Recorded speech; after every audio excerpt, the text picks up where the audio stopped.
Je suis sûr que vous êtes déjà dit « C'est impossible. c'est impossible, on n'arrivera jamais à prendre cette décision. On n'arrivera jamais à mettre en place cette solution. Ou impossible, ces deux équipes-là, on n'arrivera jamais à les faire travailler ensemble. Changer les habitudes? Ha, impossible. Ces impossibles-là que vous avez au quotidien, on peut les déjouer. Tous vos choix auraient pu être anticipés. Je m'appelle Alex, Alex aussi. Please welcome Alexis. Alexis, mesdames et messieurs.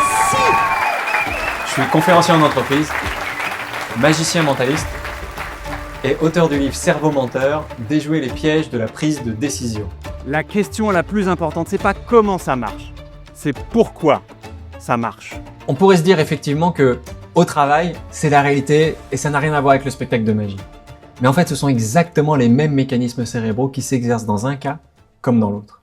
Le nœud du problème, il devient comment est-ce que je travaille cette compétence? La conférence, ça doit être un moment inspirant, déclencheur, que les gens vivent une expérience. Je reconnais ceux qui me regardent avec des yeux d'enfant Regardez le suspense jusqu'à la fin. Et vous êtes au premier rang, vous pouvez voir. Mais non, mais je veux pas vous faire le même coup deux fois. et les autres. La magie, elle est là pour illustrer, pour faire vivre un moment d'impossibilité. Vous vous laissez embarquer. Du début à la fin, j'étais captivée par ce qu'il racontait. Est-ce qu'on écoutait la voix? Est-ce qu'on observait ses mains avec les cordes? Oui, ça paraît impossible. Il y a cette manière d'entrer en lien avec le public et d'expliquer les choses de manière simple et avec humour. On se sent tout de suite en confiance. Cette aura de bienveillance, quelque part, nous fait baisser notre garde d'emblée.